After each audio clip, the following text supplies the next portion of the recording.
खुश आमदीद आप सबको मेरी तरफ से नया साल मुबारक। आज की इस वीडियो में कोशिश करूंगा एस्थेटिक या जिसका उर्दू में जमालियात के तौर पे तर्जमा किया जाता है उसकी कुछ वजाहत करूं।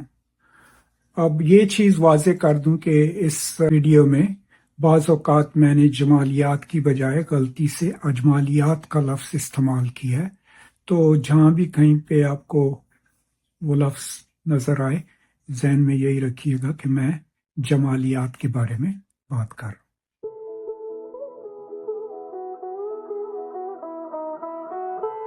अब पाकिस्तान में ख़ास करके उर्दू में इसका जो तर्जुमा किया जाता है वो है जमालियाती तनकीद, लेकिन मेरे ख्याल में इस तर्जुमे को इससे थोड़ा सा वसी होना चाहिए। तो आइए उस पर बात करते हैं। तो बजाय इसको अजमालियात कहने के इसके साथ एहसासियात को भी शामिल करना चाहिए, और उसकी वजह अभी बताऊंगा आपको। कि सबसे पहले तो ये ज़हन में रखिए कि एस्थेटिक ये यूनानी फ़लसफ़े में और उसके बाद वाले फ़लसफ़े में दो अहम मौज़ूआत हैं जिनके ऊपर फ़लसफ़ा ने इज़हार ख़याल किया। एक तो है सोच या अक्ल, रीज़न, और दूसरा है एस्थेटिक, फीलिंग्स, एहसासात। तो जब फ़लसफ़े में आप इस पे नज़र डालते हैं तो वहाँ एस्थेटिक का मतलब ये नहीं है कि आप किस तरीके से खूबसूरती को देखते हैं और उसके बारे में बातचीत करते हैं, बल्कि उसका ताल्लुक है एहसासात के साथ, फीलिंग्स के साथ। सो ओवरऑल फिर ये होता है कि जो फ़लसफ़ी हैं वो अक्ल को, रीज़न को बेहतर समझते हैं, और एक कौल भी मशहूर है कि एहसासात जो हैं, एस्थेटिक जो है वो अक्ल की हैंडमेडन है, नौकरानी है।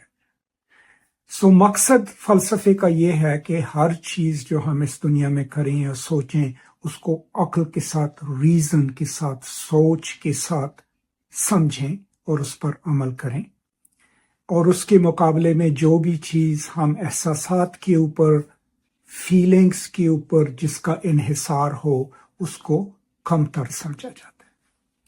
तो अब जब उर्दू में आपके मुहक्किकीन, असातिज़ा, तलबा एस्थेटिक का तर्जुमा करते हैं तो वो सिर्फ उसको जमालियात में तर्जुमा करते हैं कि किसी भी आर्ट का या लिखाई का खूबसूरत होना, उसमें क्या मौजू है, उन मौजूआत में जब भी आप बात करें तो आप अजमालियात का जिक्र कर रहे हैं।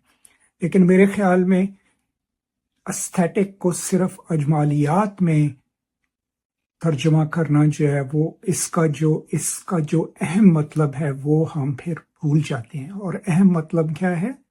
एहसास, एहसासियात। सो एक तरफ हो गई अक्ल और सोच और दूसरी तरफ हो गए एहसास। अब जब हम इस तर्जुमे में इजमालियात के साथ साथ एहसासात का जिक्र भी करना शुरू कर देते हैं तो फिर जो थ्योरी उसमें से निकलती है वो इस तरह की है कि बजाय किसी भी नावल, शायरी या आर्ट के ऊपर तनकीद करते वक्त बजाय उस पे सिर्फ अक्ली बहस करने के, आप ये भी देखेंगे कि इस नज़्म में क्या एहसासात पेश किए गए हैं और उनका पढ़ने वाले या देखने वाले पर के एहसासात पर क्या असर पड़ेगा। How will it affect the feelings of the reader. अब यहाँ भी और पाकिस्तान में भी जब भी आप एहसासात का जिक्र करते हैं या जज्बात का जिक्र करते हैं तो उसको कमतर तहकीक समझा जाता है। इल्मी तहकीक जो है वो मारूजी सोच पे मबनी होनी चाहिए, राइट? गैर इनफरादी सोच, राइट? सोच जो ऑब्जेक्टिव हो, और जब उसमें आप अपनी इनफरादी सोच, सब्जेक्टिव सोच डाल दें तो ज़्यादातर लोग ये समझते हैं कि यार ये तहकीक जो है इतनी अच्छी नहीं है। अब जब हम एस्थेटिक को अजमालियात के अलावा एहसासियात में इसका तर्जुमा करते हैं تو پھر ہمیں یہ سمجھ آ جاتی ہے کہ یہ شروع کہاں سے ہوا، ریزن ورسز ایستھیٹک. اور پھر کسی بھی موضوع پر یا کسی بھی کتاب پر یا نظم پر یا آرٹ پیس کے اوپر جب آپ احساسات کے اوپر لکھنا شروع کریں یا سوچنا شروع کریں تو پھر آپ جاتے ہیں افیکٹ میں، فیلنگز، جذبات. اور پھر اس کی وجہ سے آپ کسی بھی کام کا، کسی بھی نظم یا کتاب کا مطالعہ کر کے آپ یہ مقالہ لکھ سکتے ہیں یا یہ پیش کر سکتے ہیں کسی بھی کے سامنے کہ یہ کتاب جو ہے وہ اس طرح کے احساسات کو اجاگر کرتی ہے اور پڑھنے والے کے احساسات میں یہ فرق پڑے گا یہ پڑھ کے، اور پھر اس کا اثر ہوگا ان کی سوچ پہ. اب اس کے پیچھے پوری تھیوری شامل ہے.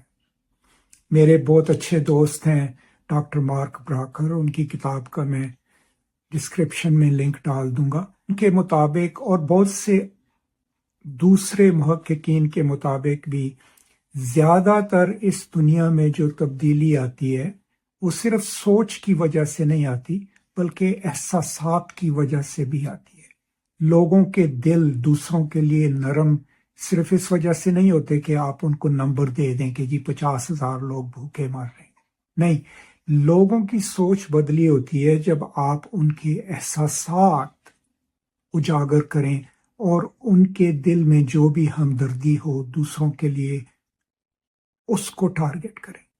تو جب آپ ایستھیٹک کا ترجمہ صرف جمالیات کے علاوہ احساسیات میں کریں گے تو آپ کسی بھی ناول کو پڑھیں یا کسی بھی سٹوری کو پڑھیں اور اس میں پھر آپ یہ لکھ سکتے ہیں کہ یہ کن احساسات کو ٹچ کر رہی ہے اور ان کی وجہ سے پڑھنے والے کے دل میں کیا سوچ پیدا ہوگی، کس طرح کے جذبات پیدا ہوں گے، اور پھر وہ احساسات اور وہ جذبات ان کو دنیا کے بارے میں کس طریقے سے مختلف طریقے سے سوچنے کا موقع دیں گے، سوچنے کی عادت دیں گے.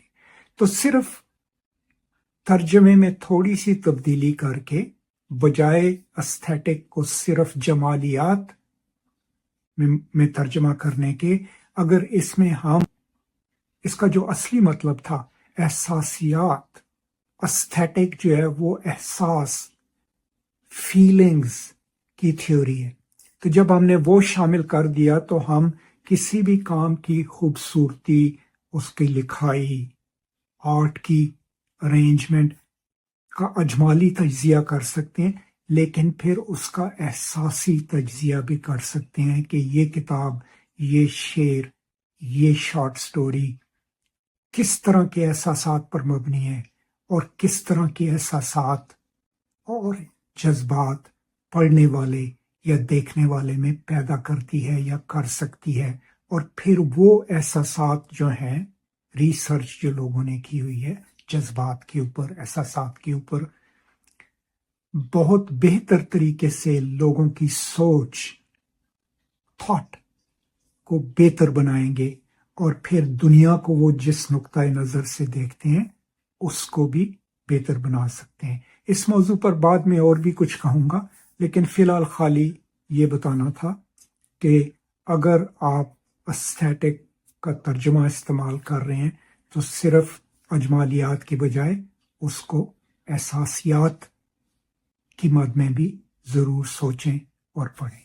یہی کہنا تھا. بہت شکریہ. آپ سب کو نیا سال مبارک ہو.